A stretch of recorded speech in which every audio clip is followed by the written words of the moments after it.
Hello everyone, welcome to Law of Assumption Coaching. Thank you so much for coming back on my channel and I hope you guys are doing awesome. Okay so आज जो हम topic discuss करने वाले हैं, even though मैंने इसको पहले भी कई वीडियो में कवर किया है, बट क्योंकि ये क्वेश्चन बार बार आप लोगों की तरफ से आ रहा है तो मुझे लगा कि एक बहुत ही सिंप्लीफाइड स्टेप्स के फॉर्म में मुझे ये टॉपिक आप तक पहुंचाना चाहिए, आपको समझाना चाहिए। तो आज का जो टॉपिक है वो ये है कि how actually you can get into the state of wish fulfilled. बार बार ये कहा जाता है ना कि everything is all about states. आप जिस स्टेट को जीते हैं, जिस स्टेट को बार बार रिपीट करते हैं, वही स्टेट आपकी 3D रियलिटी को क्रिएट करता है। तो बेसिकली अगर आपको विश फुलफिलमेंट की स्टेट में जाना है तब आपको कौन कौन से स्टेप्स को फॉलो करना है, specially with regards to Neville Goddard's teaching. तो आज हम ये टॉपिक डिस्कस करेंगे और मैं बहुत ही इससे ज़्यादा मैं सिंप्लीफाई इस टॉपिक को नहीं कर सकती हूँ। तो अगर अब भी आपको ये कन्फ्यूजन है कि स्टेट ऑफ विश फुलफिलमेंट में कैसे जाना चाहिए, उसको कैसे हमें एक एंड रिजल्ट तक लेकर जाना चाहिए, आज की वीडियो बहुत इंपॉर्टेंट है। लास्ट तक वीडियो को ज़रूर देखिएगा because you are going to get बहुत ही सिंप्लीफाइड लैंग्वेज में वो नॉलेज जो कि आपको स्टेट ऑफ विश फुलफिलमेंट की तरफ लेकर जाता है। तो सबसे पहले जैसा मैंने बताया कि स्टेट ऑफ विश फुलफिलमेंट यानी जो आपकी डिज़ायर्ड रियलिटी है, जिस रियलिटी को आप चाहते हैं, उस रियलिटी को जीना कैसे है अपनी मन की आंखों से, उस स्टेप्स को कैसे फॉलो करें कि आप उसको इमेजिन कर पाएँ, आप उसको फील कर पाएँ, आप उसको दिल से महसूस कर पाएँ। आज हम ये डिस्कशन करेंगे। पहला स्टेप आपको ये समझ में आ गया स्टेट ऑफ विश फुलफिलमेंट क्या होता है। अब इसमें जो पहला स्टेप है वो है क्लैरिफाई योर डिज़ायर, यानी एक जो डिज़ायर आपको चाहिए उसकी क्लैरिटी होना बहुत ज़रूरी है। इसका क्या मतलब हुआ, देखिए अगर मैं किसी रेस्टोरेंट में जाती हूँ, ठीक है, और मैं उनसे ये कहती हूँ कि वो एक मेन्यू मुझे लाके पकड़ाते हैं कि भाई ये मेन्यू में हमारे पास जो जो आइटम्स अवेलेबल हैं ये उसका ब्यौरा है, आप इसमें से जो भी सेलेक्ट करना चाहें आप कर सकते हैं, हम डेफिनेटली उसको आपको ला कर देंगे और आपके ऑर्डर को फुलफ़िल करेंगे।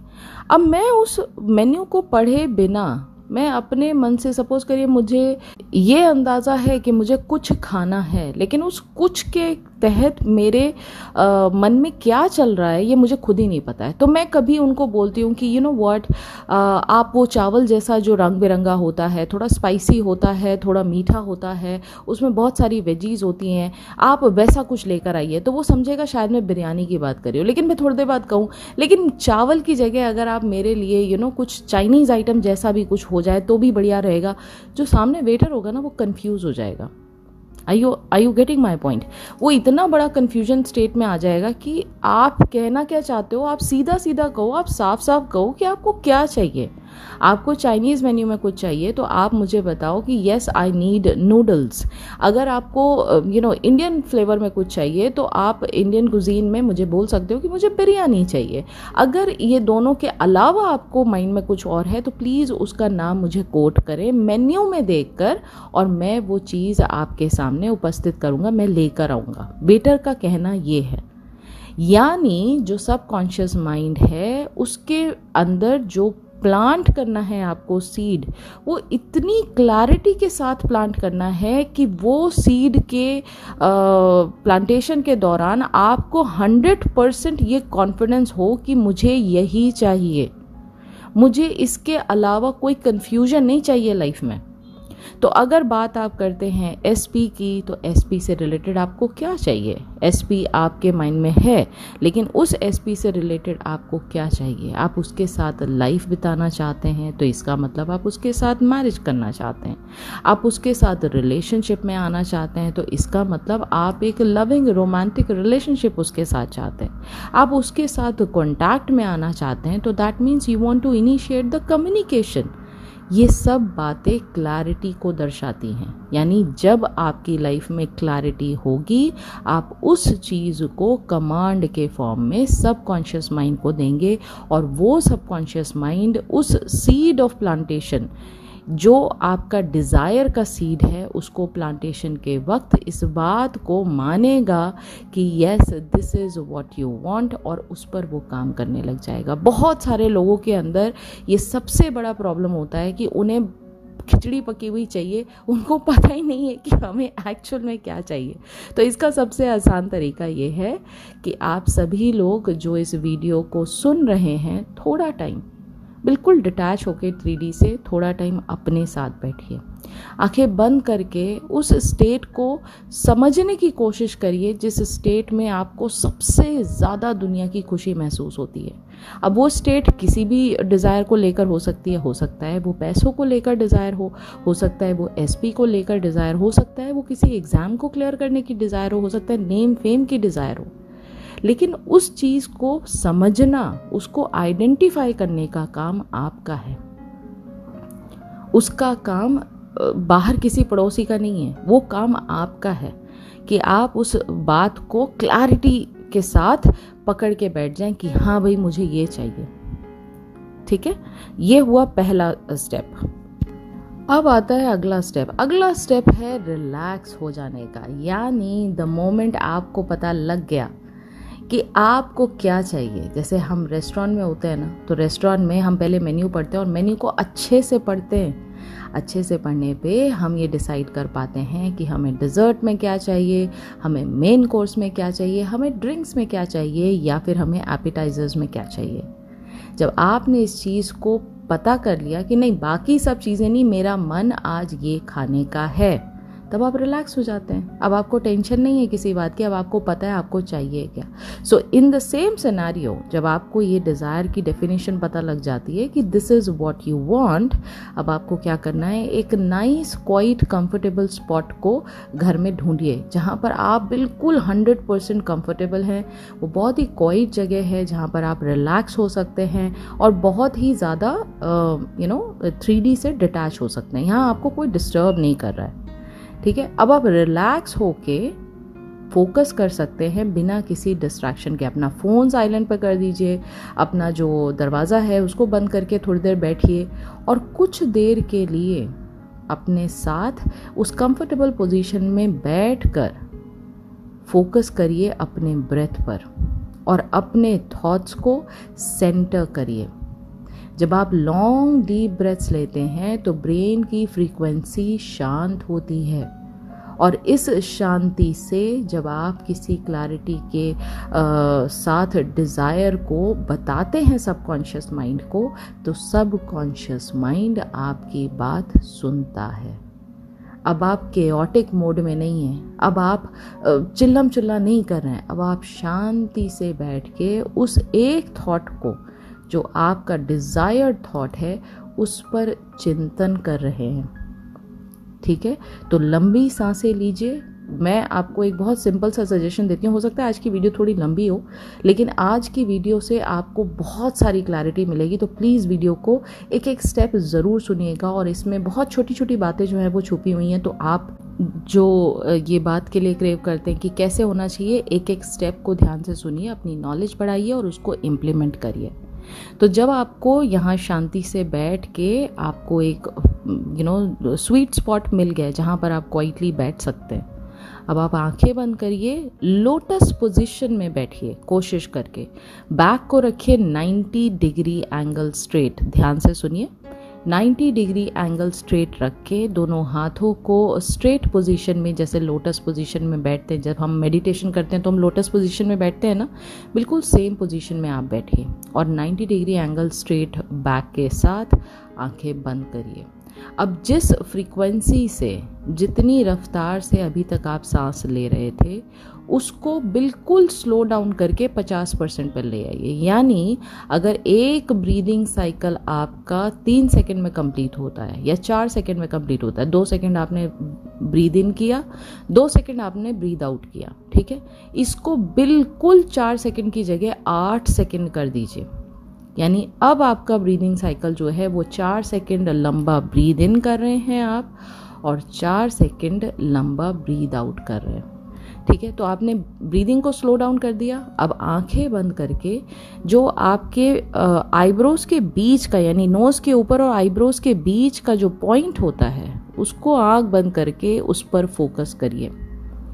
ठीक है, और breathe in and breathe out ये करिए कम से कम 10 to 15 टाइम्स के लिए, यानी 10 से 15 बार ब्रीदिंग साइकिल को रिपीट करिए while focusing on that centre point in your forehead. ठीक है, तो जो सेंटर पॉइंट मैंने आपको बताया वहाँ पर फोकस करिए और इस पर रिलैक्स करिए। जितना स्लो ब्रीदिंग साइकिल आप करेंगे, आप थोड़ी देर में खुद देखेंगे 5-10 ब्रीदिंग साइकिल जैसे कंप्लीट करेंगे ना, आपको बॉडी इतनी हल्की लगेगी, आपको अपना मन इतना शांत लगेगा, आप खुद महसूस करेंगे डिफरेंस। जो थोड़ी देर पहले अभी तक नहीं था वो अब आप महसूस करेंगे कि शांति महसूस हो रही है, आपको एक बहुत ही प्यारा सा सुकून महसूस हो रहा है जब आप ब्रीदिंग साइकिल को स्लो डाउन कर देते हैं। ठीक है, ये हो गया आपका सेकेंड स्टेप।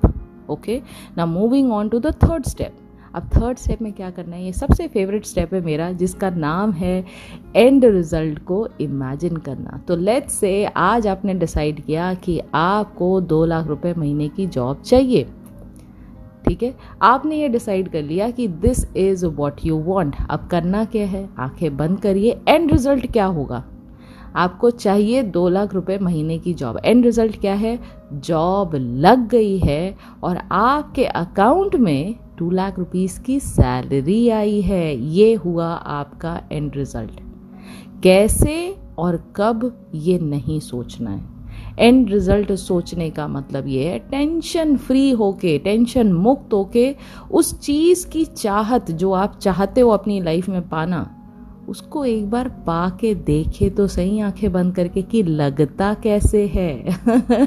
हम इतने नर्वस रहते हैं हम 3D से इतना दबे हुए रहते हैं कि हम उसको इमेजिन तक करने में हमें टेंशन होती है कि ओ माय गॉड, इमेजिनेशन में भी हम ये चीज़ सोच नहीं पा रहे। इसलिए रिलैक्स होके उस एंड गोल की तरफ जाइए और आंखें बंद करके देखिए कि जो आप चाहते थे एक बार पॉसिबिलिटी ऐसा हो ही गया है ना। और ऐसा हो गया तब क्या हो रहा है आपकी ज़िंदगी में, पहला मैसेज आया, वही 2 लाख रुपए आपके अकाउंट में ट्रांसफ़र हुए एज सैलरी। आएगी बड़ी सी चेहरे पे स्माइल या नहीं? आएगी ना। उसके बाद आप क्या करेंगे, सबसे पहले भाग कर जाएंगे, आपका जो भी घर में फैमिली मेम्बर है, वो आपके पेरेंट्स हो सकते हैं, आपका सिबलिंग हो सकता है, या दोस्त यार भी हो सकता है कहीं बाहर आप जॉब कर रहे हो, जिसको आप सबसे करीब मानते हैं, जिसके साथ खुशी आप शेयर जब करते हैं तो खुशी का असर दुगना हो जाता है। उसको इमेजिन करिए, इमेजिन करिए वो बंदा आपके साथ आपकी खुशी में शामिल है और आपको गले लग के वो कह रहा है कि ओह आज तो पार्टी बनती है भाई और सारा खर्चा तेरे से उठवाएंगे। कैसी खुशी का एहसास होता है, नहीं? ये चीज़ आपको देखना है और रिलैक्स होके, सारे बंधनों से मुक्त होके इस बात को इमेजिन करिए, एंड रिजल्ट को इमेजिन करिए कि इस समय आपको कैसा लग रहा है। उस सीन में आप ऑलरेडी हैं, उस डिज़ायर को आप ऑलरेडी पोजेस कर रहे हैं, उस एंड सीन में आप ऑलरेडी हैं। और जब इस एंड सीन को आप देख रहे हैं तो अपनी सारी सेंसेस, अपना दिल, अपना दिमाग, अपनी सारी जो सेंसेस हैं, 5 इंद्रियां इसमें लगा दीजिए, उस मेंटल पिक्चर में लगा दीजिए। तो जब आप हग कर रहे हैं अपने दोस्त को, अगर आप दोस्त का सीन इमेजिन कर रहे हैं या अगर पेरेंट्स का इमेजिन कर रहे हैं, तो पता है ना पेरेंट्स को हग करते वक्त कैसी फीलिंग आती है। पेरेंट्स को जब आप छूते हैं तो कैसी फीलिंग आती है। माँ को जब आप हग करते हैं तो कैसी फीलिंग आती है। वो एक खुशबू होती है, वो एक एहसास होता है ना, कि अपनेपन का एहसास होता है। लगता है दैट वी आर होम, आप घर में हैं, आप उस सेफ प्लेस में हैं जब आप अपनी माँ को हग करते हैं, राइट। उस बात को एहसास के फॉर्म में, इंद्रियों के फॉर्म में महसूस करिए। और जब इस मेंटल पिक्चर को आप देख रहे हो, वो मेंटल पिक्चर आपका सब कुछ है। इस समय खो जाइए इस मेंटल पिक्चर में, उस सीन में। अपनी आंखों के आगे जो साइट, यानी आंखों से जो देख सकते हैं, साउंड जो सुन सकते हैं, स्मेल जो खुशबू महसूस कर सकते हैं, और जो भी इमोशंस इस पूरे मेंटल पिक्चर से रिलेटेड हैं, उनको अपने डिज़ायर्ड आउटकम में, अपनी डिज़ायर्ड रियलिटी में लगा दीजिए। ठीक है, भूल जाइए बाकी सब कुछ, दुनिया में क्या चल रहा है कोई मतलब नहीं, भूल जाइए, सारी चीज़ें भूल जाइए और खो जाइए इस मेंटल सीन में, इस इमेजिनरी सीन में। ये हो गया आपका थर्ड स्टेप। ठीक है, फिर आता है फीलिंग इज द सीक्रेट, यानी फील द इमोशंस। तो जब भी आप इस सीन को विजुलाइज करें, जो आपका डिजायर्ड आउटकम है, डिजायर्ड रियलिटी है, इस दौरान आपके दिल में जो हलचल मच रही है ना, उस पर भी फोकस करें। उस इमोशन को जो आपके अंदर एक छोटे बच्चे की तरह एक मतलब मैं जब ऐसी चीज़ें फील करती हूँ तो I feel that I am just like 5-6 year old girl. मैं इतनी खुश हो जाती हूँ, मेरा मन करता है that I should jump up and down, मैं खूब इतना खुशी से उछलूँ, और आई डोंट नो मैं कितना खुश होती हूँ उस समय कि मेरा एक एक रोम मेरे को ऐसा चीख चीख के कह रहा होता है कि ओ माय गॉड, ये दुनिया की सबसे बड़ी खुशी है। इस फीलिंग पर फोकस करिए, इस इमोशन पर फोकस करिए जो इस सीन के साथ आ रही है। वो जॉय हो सकता है, ठीक है, यानी खुशी का एहसास हो सकता है, वो ग्रैटिट्यूड हो सकता है किसी के लिए। बहुत सारे लोग जब कोई चीज़ पाते हैं तो बहुत ज़्यादा वो ग्रैटिट्यूड फील करते हैं, उनके मन में बहुत ज़्यादा एक थैंकफुलनेस की फीलिंग आती है। उस फीलिंग पर फोकस करिए। कुछ लोग अगर मेरी तरह हैं तो वो बहुत ज़्यादा एक्साइटेड हो जाते हैं, सुपर डुपर एक्साइटेड, मतलब उनको समझ नहीं आता है कि वो क्या करें, वो कैसे बैठे इस सीन में, उनको ये समझ नहीं आता।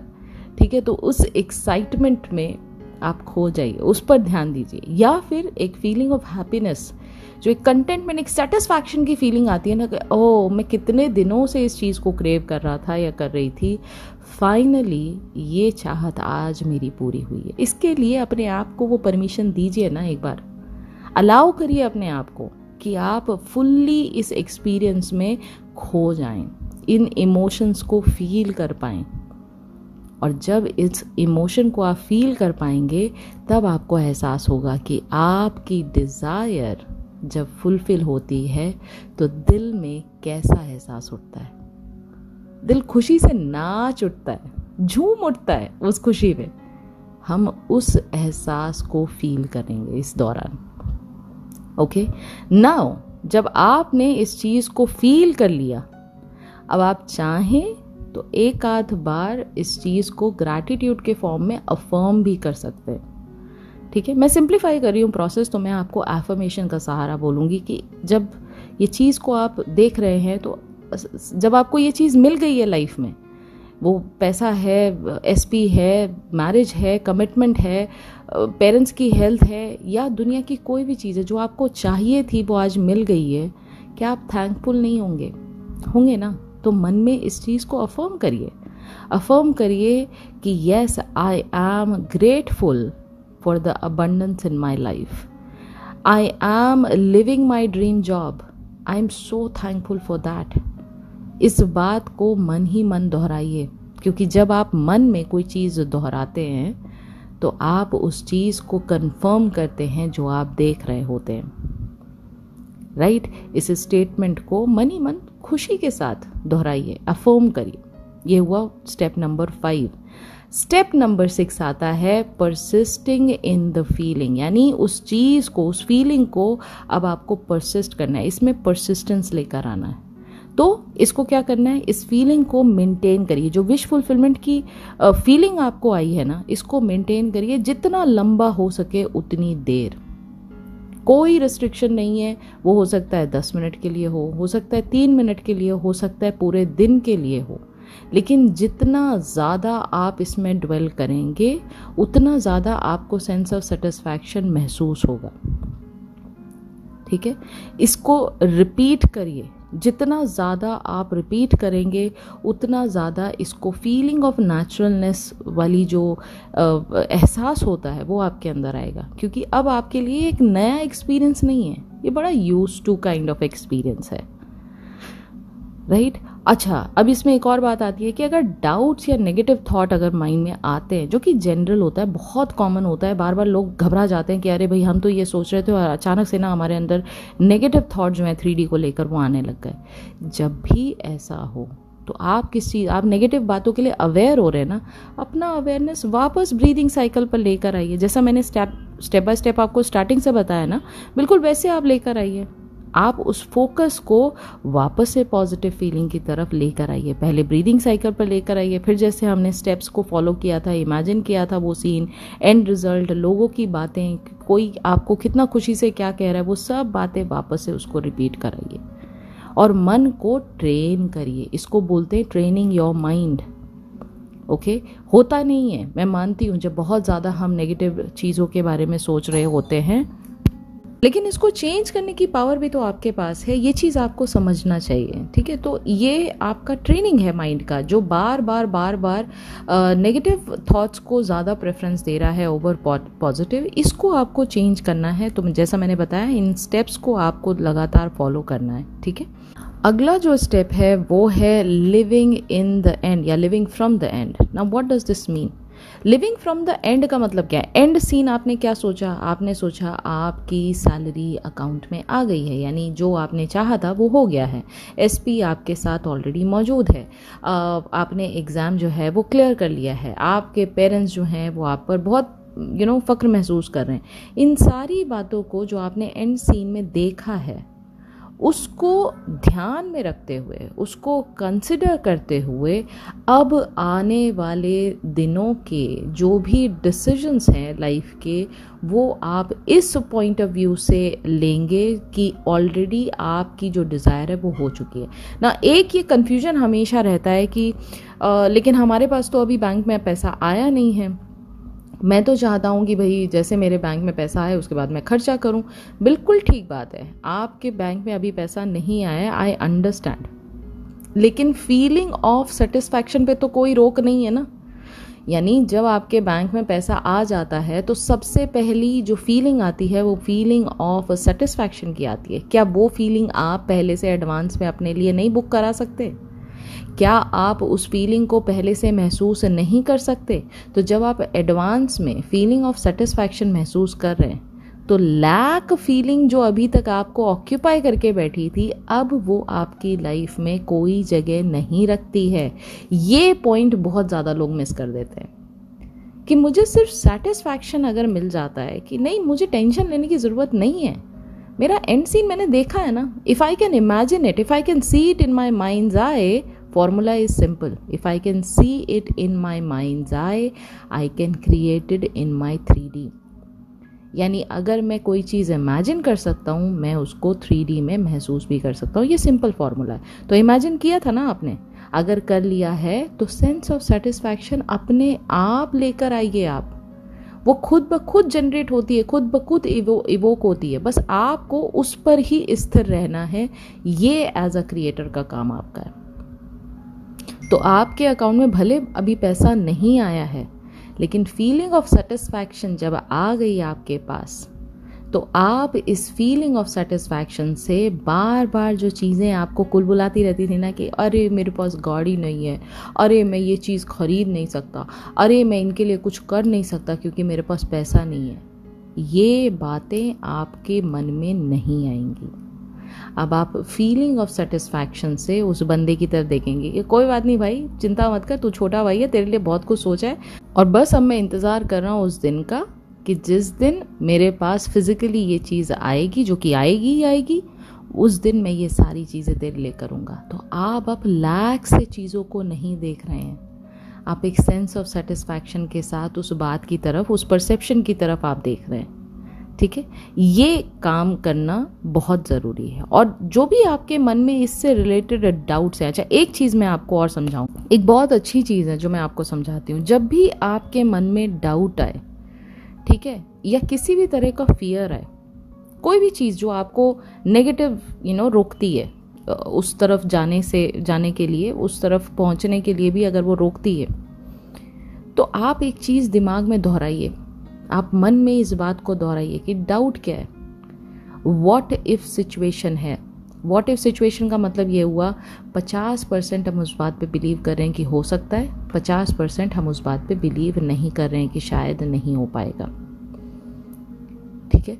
और 50% जो नहीं बिलीव कर रहे हैं ना, उस बात को प्रेफरेंस ज़्यादा दे रहे हैं। तो जब भी डाउट आपके मन में आए तो इमीडिएटली अपने माइंड में ये बात दोहराइए कि ये 50% की सिचुएशन है, 50% तो अब भी पॉजिटिव है, फिर मेरे मन में मैं डाउट को प्रेफरेंस क्यों दूं? Same goes for fears. हमें किसी चीज़ का डर कब लगता है?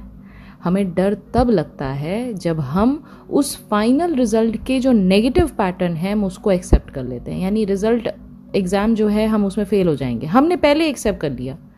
भाई पॉसिबिलिटी तो आज भी 50% पास होने की है ना आपके पास, लेकिन हमने एक्सेप्ट किसको किया? हमारा दिल कहता है 3D सिचुएशन में हमने तैयारी की नहीं है। 3D सिचुएशन में हम अपने आप को ये लोग सोच के बैठे हैं, अरे हमारे जैसे तो बहुत मारे मारे फिरते हैं, हमारा रिजल्ट कहाँ से पॉजिटिव आ जाएगा। आपके मन में इस चीज़ को आपने प्रेफरेंस दिया कि हम नेगेटिव रिजल्ट को पहले एक्सेप्ट कर लेते हैं। तो जब भी ये बात आपके मन में आए, दोहराइए अपने मन में कि 50% पॉजिटिव, सेम इक्विवेलेंट पॉसिबिलिटी अभी भी बाकी है। तो मेरा मन जो नेगेटिव एक्सेप्ट करके बैठा है उसको पुश करके दूसरी तरफ भी दिखाइए कि 50% ये भी मौजूद है। अब मेरे ऊपर डिपेंड करता है कि मैं ये वाला एक्सेप्ट करूं कि मैं वो वाला एक्सेप्ट करूं। तो जब अल्टीमेटली क्रिएटर मैं हूं, अल्टीमेटली ऑपरेंट पावर मैं और मेरा ही चलता है सब कुछ, तो मैं नेगेटिव की तरफ क्यों जाऊंगी? मैं पॉजिटिव की तरफ क्यों नहीं भागूंगी? आप समझ रहे हो?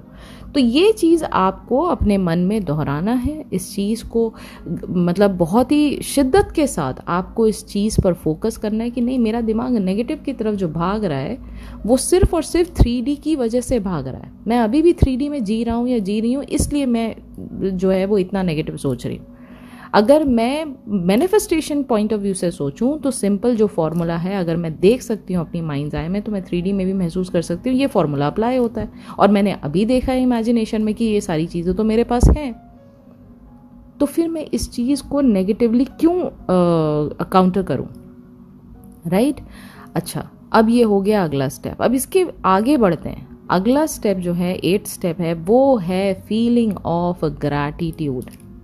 भाई ये बहुत सिंपल सी बात है। जितना ज़्यादा आप feeling of gratitude, feeling of thankfulness अपने मन में दोहराएंगे, उतना ही ज़्यादा आपकी 3D में वो सिचुएशंस आएंगी जो बार बार बार बार ये बात पे आपको थैंकफुल होने के लिए मजबूर कर दें कि आपके मन से बार बार थैंक यू निकले। खाने का सामान आता है ना, अगर एक पर्सन कोई आपको कोई सामान देता है खाने का, ठीक है, आप उसको एक बार थैंक यू बोलो दिल से, वो देखना अगली बार जब भी कुछ खाएगा ना आपको आधा शेयर उसमें से ज़रूर देगा। क्यों?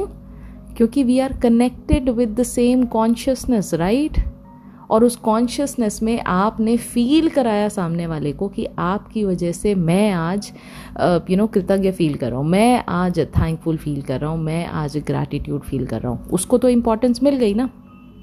और आपने क्योंकि थैंकफुलनेस की फीलिंग लेकर आप आए मन में, तो बट ऑब्वियसली बात है कि ये फीलिंग को बार बार बार बार रिपीट कराने का काम किसका हो गया? सबकॉन्शियस माइंड का हो गया। ठीक है, तो जितना ज़्यादा आप ग्रैटिट्यूड की फीलिंग को कल्टीवेट करेंगे, वो एटीट्यूड बना लीजिए। हर छोटी से छोटी पॉजिटिव बात पर थैंक यू ज़रूर बोलिए। ठंडी हवा चल रही है ना बाहर, रोज़ तो नहीं मिलती है ना ठंडी हवा। You can't feel that cold breeze on everyday basis, right? Why can't you be more thankful about it? इतनी गर्मी पड़ रही है, थोड़ा सा कहीं से ठंडी हवा आ गई, एक बार बोल के तो देखिए मन में, thank you so much universe for this cold bridge. इतनी गर्मी में आपको ठंडी का एहसास मिला है, इसके लिए क्या थैंकफुल नहीं होना चाहिए? बिल्कुल होना चाहिए। अगर आपको थोड़ी देर के लिए एक अच्छा नज़ारा देखने को मिलता है जो दुनिया से हटके है, वो ग्रीनरी हो सकती है, वो फ्लावर्स हो सकते हैं। मैं बहुत छोटी छोटी जो डे टू डे लाइफ की जो चीज़ें हैं मैं उनमें बता रही हूँ कि आपको ये माइंड का जो पैटर्न है ना थिंकिंग का, इसको चेंज कैसे करना है, अपना ये एटीट्यूड जो है वो लाइफ की तरफ चेंज कैसे करना है। क्योंकि परसेप्शन ही अगर आपने चेंज कर लिया तो आपकी लाइफ में हर चीज़ चेंज हो जाएगी। क्योंकि ग्लास आधा भरा है या आधा खाली है तो आप ही डिसाइड करेंगे ना, समझ रहे हैं? तो छोटी छोटी चीज़ों के लिए थैंकफुल फील करना स्टार्ट करिए। जितना ज़्यादा फीलिंग ऑफ थैंकफुल अपने अंदर क्रिएट करेंगे, उतना ही आपको डिज़ायर का फुलफिलमेंट आपको बार बार थैंकफुलनेस की याद दिलाएगा कि आप कितना थैंकफुल हैं। आप ये बार बार रिपीट कर रहे हैं, उस सीन को बार बार रिपीट कर रहे हैं, और बिकॉज ऑफ दिस सीन जहाँ पर ये फुलफिलमेंट हो रही है आपकी डिज़ायर की, आप दिल से कितना ज़्यादा थैंकफुल फील कर रहे हैं, आप कितना ज़्यादा ग्रैटिट्यूड फील कर रहे हैं इस बात को लेकर। ठीक है, हर एक स्टेप पर जो आपकी लाइफ में आप जीते हैं, हर एक स्टेप पर ग्रैटिट्यूड फील करने के लिए और एक्सप्रेस करने के लिए तैयार रहिए। वो चाहे गोल के अचीवमेंट की बात हो, चाहे कहीं से आपको किसी भी फॉर्म में ब्लेसिंग्स मिल रही हैं उसकी बात हो, लेकिन ग्रैटिट्यूड एक्सप्रेस ज़रूर करिए। ठीक, अब आता है अगला स्टेप। अगला स्टेप है जो कि बहुत इम्पॉर्टेंट स्टेप है, वो है डिटैचमेंट का, लेट गो करने का। अच्छा, लेट गो का मतलब मैंने बहुत डिटेल में एक्सप्लेन किया है, लेकिन फिर भी मैं एक बार आज क्योंकि ये पॉइंट उठा है तो मैं रिपीट कर देती हूँ आप लोगों के लिए। देखिए, जब भी अपनी डिज़ायर पर फोकस करें, अगर आप बहुत ज़्यादा अटैच है ना अपनी डिज़ायर से, यानी खासकर मैंने रिलेशनशिप के इश्यूज़ में बहुत देखा है कि एसपी से इतना अटैचमेंट है, अरे उसने मेरा फ़ोन नहीं उठाया, अरे उसने मुझे ब्लॉक कर दिया, मैं दिन भर रोती रहती हूँ, मैं दिन भर ऐसा फील करता हूँ, मेरे को नहीं पता वो सामने मेरी जो एसपी है वो किसके साथ है, मैं बहुत टेंशन में रहता हूँ। अरे इतना अटैचमेंट, इतना अटैचमेंट। आप लोग भूल जाते हैं क्या कि वो एसपी आपकी लाइफ में आप ही की वजह से आया है। आज आपने एक पर्सन को डिसाइड किया कि मैं ना इस पर्सन को बहुत प्यार करती हूँ, ये आपने डिसाइड किया है ना, ये आपने डिसाइड किया ना। वो पर्सन ने आके थोड़ा ना बोला कि ऐसा है तुम डिसाइड करो चलो फटाफट कि तुम्हारी लाइफ में मैं सबसे ज़्यादा इंपॉर्टेंट हूँ। नहीं ना। ऑन अ सीरियस नोट, कैसे भूल जाते हैं आप लोग कि ये सब आपका क्रिएशन है। आज आपने किसी चीज़ को इम्पोर्टेंस दिया। मैं इतनी देर से सारी बातें जो कह रही हूँ उसमें सबसे इम्पॉर्टेंट बात क्या है? सबसे इम्पॉर्टेंट बात यह है कि इस बात का एहसास करना कि आप ही क्रिएटर हो, आप ही ऑपरेंट पावर हो अपनी 3D रियलिटी के। अगर आप इस बात को मतलब एक्सेप्ट ही नहीं करोगे, सारा फोकस हमेशा अपनी डिज़ायर को इम्पोर्टेंस देने में लगा दोगे, तो भाई आपकी इम्पोर्टेंस कहाँ जाएगी? भाई आपको कौन पूछेगा ये बताइए? यूनिवर्स भी कहेगा अरे छोड़ो यार, तुम्हारी तो खुद ही लाइफ में इंपॉर्टेंस किसी और को तुम दे रहे हो, हम क्या तुम्हारी मदद करेंगे ये बताओ। अपने आप को इंपॉर्टेंस देते तो हम भी आपको इंपॉर्टेंस देते। आपकी तो इंपॉर्टेंस ही कहीं और जा रही है, उसकी तो परिभाषा ही आपने चेंज कर दी, डेफिनेशन ही चेंज कर दी। समझ रहे हो? तो एक फॉर्मूला जो है वो सिंपल ये है कि जब आप इस बात की रिस्पॉन्सिबिलिटी उठाते हैं कि यस ये सारा क्रिएशन मेरा है, yes I am the operant power in my 3D reality, जब ये बात आप एक्सेप्ट करते हैं तब आपकी बातों में अपने आप वो जो कमांड है उसकी इम्पोर्टेंस अपने आप बढ़ जाती है। Point number 1। पॉइंट नंबर 2, जब भी अपनी डिज़ायर को फुलफिलमेंट की तरफ देखें, उससे जो अटैचमेंट है, अटैचमेंट मतलब हाय ये कब होगा, हाय ये मेरी लाइफ में अभी तक क्यों नहीं हुआ, हाय इसके साथ तो ये सब कुछ चल रहा है, मेरे साथ तो ये कुछ ही नहीं कर रहा, मेरी तो लाइफ में ही नहीं आ रहा ये बंदा, मैं करूं तो करूं क्या, मैम मेरे को तो समझ ही नहीं आ रहा। Oh my god, like seriously grow up guys, you are so much better than all these nonsense thingy. अपनी लाइफ को जीना सीखिए। आज अपनी लाइफ में आप चीज़ों को इम्पोर्टेंस इसलिए दें क्योंकि आपको जीना है। देखिए लोग अपने आप आपके साथ इर्द गिर्द अपने आप अटैच होते चले जाएंगे। कभी आपने देखा है जो बंदा सबसे ज़्यादा खुशदिल होता है ना, उसके साथ लोग जुड़ना चाहते हैं। क्यों जुड़ना चाहते हैं? कोई एक डिप्रेसिंग जो 24 घंटा अपनी हाय हाय हाय हाय करता रहता है, उसके साथ बंदा कोई क्यों नहीं जुड़ना चाहता? आप मुझे बताओ। क्योंकि आपको लगता है अरे यार हमारी लाइफ में पहले इतना टेंशन है, हम उसकी क्यों सुने बैठ के। कम से कम ऐसे पर्सन के साथ बैठो जो कम से कम आपको अपनी लाइफ की जो परेशानी है उनको भुलाने में आपकी मदद करता है, आपको हंसाता है, आपको थोड़ी देर के लिए ही सही लेकिन उन सारी टेंशन से वो मुक्त कर देता है। तो आप उससे जुड़ना चाहते हो। लेकिन उस पर्सन को सोचो जो वो खुशदिल इंसान है, वो खुशदिल क्यों है? क्योंकि उसको जीना आता है, उसको इस मोमेंट को इसमें प्रेजेंट होना आता है। इस हर एक पल के लिए वो अंदर से बहुत ज़्यादा थैंकफुल है, वो अंदर से बहुत ज़्यादा खुश है कि ये पल मुझे जीने को तो मिला। इस पल में मैं जो हूँ, जैसा हूँ मैं हूँ, मैं सांस ले रहा हूँ, मैं चीज़ों से अपनी पांचों इंद्रियों से सारी चीज़ों को महसूस कर सकता हूँ। इससे बड़ा सुख और क्या हो सकता है? बाकी तो सब चीज़ें आनी है और जानी है। आज आपको लगता है ना कि अगर एसपी आपकी लाइफ में आ गए तो आपकी ज़िंदगी बिल्कुल मतलब जन्नत हो जाएगी, तो क्या आप मुझे प्रॉमिस करते हो कि एसपी से आपकी कभी लड़ाई नहीं होगी? क्या आप मुझे प्रॉमिस करते हो कि you are never going to have down days in your life? ऐसा नहीं होता है। ये अप्स एंड डाउन्स हैं लाइफ का, और जो आता है और जो चला जाता है। लेकिन आपको अगर जीना आता है तो आप इन चीज़ों को इम्पोर्टेंस ही नहीं दोगे। कभी कभी आप देखो कोई ऐसे पेरेंट जो अपने बच्चे को बहुत ज़्यादा प्यार करते हैं, ठीक है, उसकी हर एक बात को वो सर मत्थे लगाते हैं, ठीक है।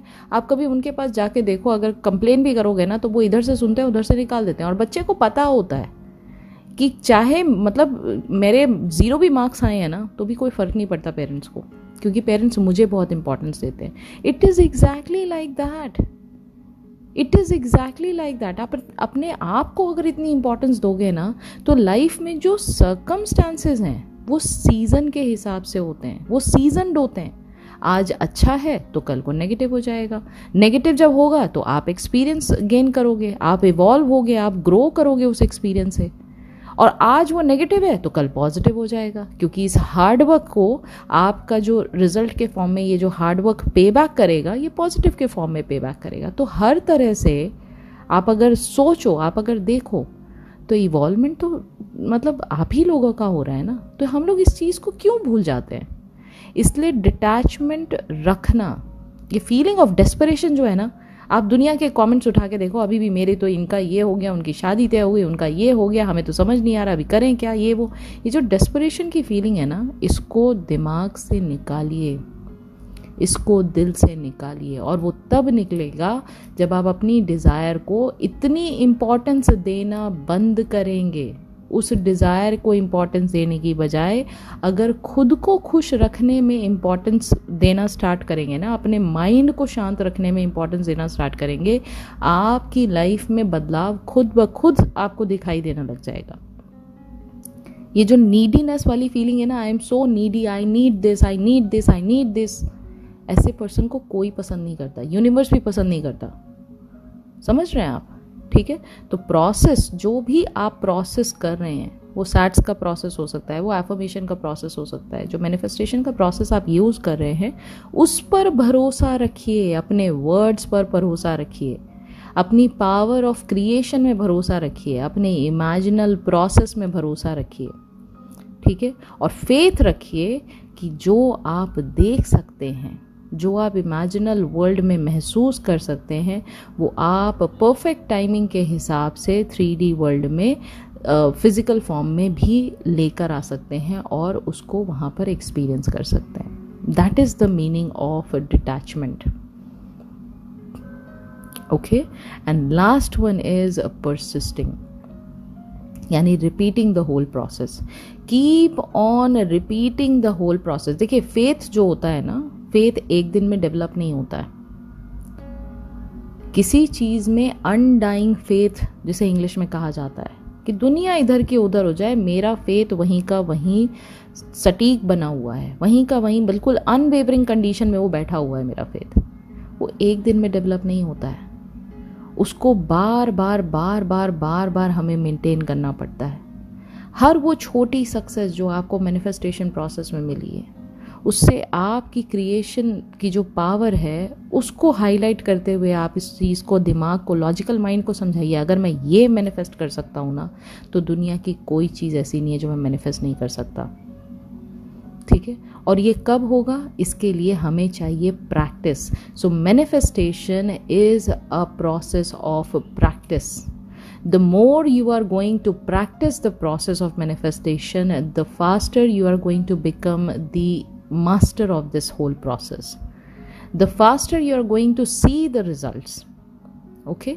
और practice makes a man perfect. हमने सुना है ना, practice makes a man perfect. तो practice जितना करेंगे उतना ज़्यादा चीज़ें natural होती जाएंगी आपके लिए। और एक दिन ऐसा आएगा कि एक बहुत बड़ा जो मैथमेटिशियन होता है, उसने इतनी बार फॉर्मूलेज और इतनी बार इतनी किताबें पढ़ रखी हैं, इतने क्वेश्चंस को सॉल्व कर रखा है कि आज उसके सामने कितनी बड़ी आप प्रॉब्लम ला के दे दो, वो 1 सेकंड में उसको सॉल्व कर देगा।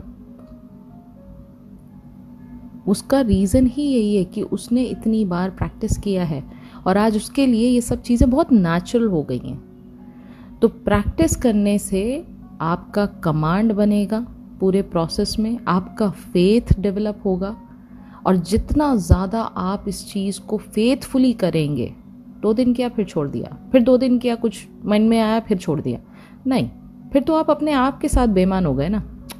आप अपने साथ, अपने खुद के साथ ही ऑनेस्ट नहीं हो तो फिर मतलब बाकी चीज़ों के साथ तो आप क्या ही ऑनेस्ट हो गए। अपनी डिज़ायर को भी पाने के लिए आप ऑनेस्ट नहीं हो रहे हो, समझ रहे हो आप। तो ये चीज़ों को आपको दिमाग में रखना है।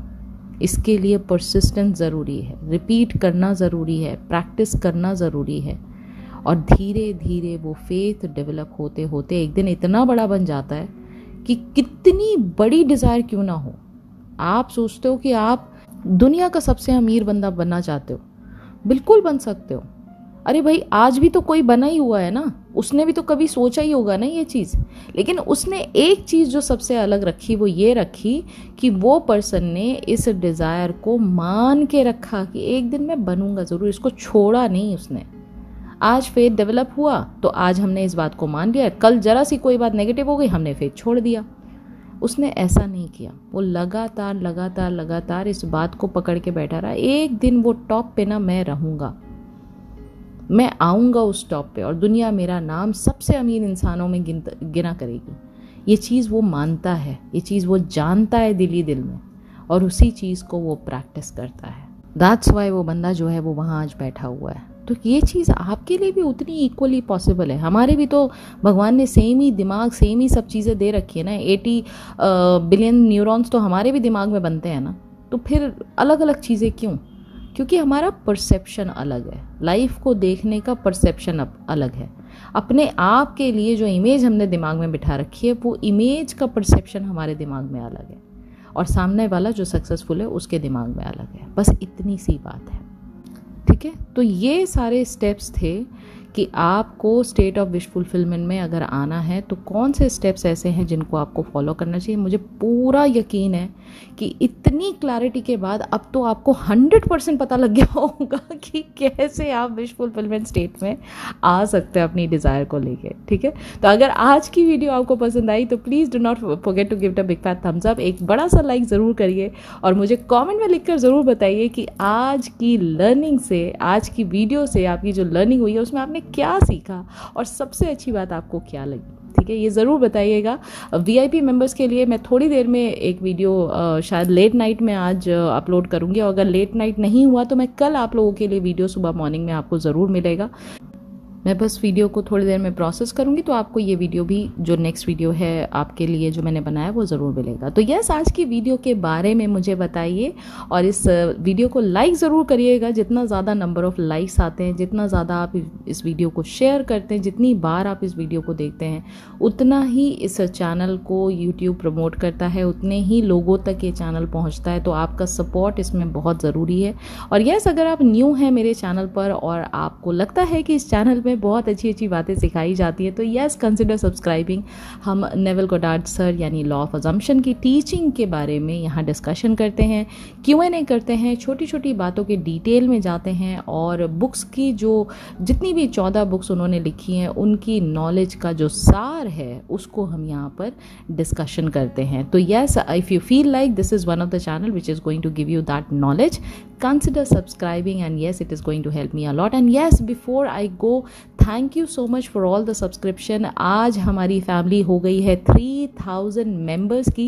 तो इतनी बड़ी फैमिली होने के साथ साथ मैं आपको एक फीलिंग ऑफ ग्रैटिट्यूड तो ज़रूर देना बनता है कि भाई आप लोगों ने इतना भरोसा दिखाया, इतना प्यार दिया, और इस प्यार को हमेशा बरकरार रखिए। बस मेरी उम्मीद आपसे यही है, मेरी आप लोगों से यही प्रार्थना है। So yes, with this happy note I am gonna take your leave. अगर आपने इंस्टाग्राम पे फॉलो नहीं किया है तो उस पर भी फॉलो कर लीजिएगा, लॉ ऑफ अजम्पशन कोचिंग, ये मेरा इंस्टाग्राम ID है। और अब मैं मिलूंगी आपसे बहुत जल्दी इन द नेक्स्ट वीडियो। तब तक अपना ख्याल रखिए, इस वीडियो को अच्छे से सुनिए, नोट्स बनाइए और इम्प्लीमेंट करिए लॉ ऑफ अजम्पशन अपनी लाइफ को बेहतर बनाने के लिए। So yes, until then please do take care of your self and happy manifesting.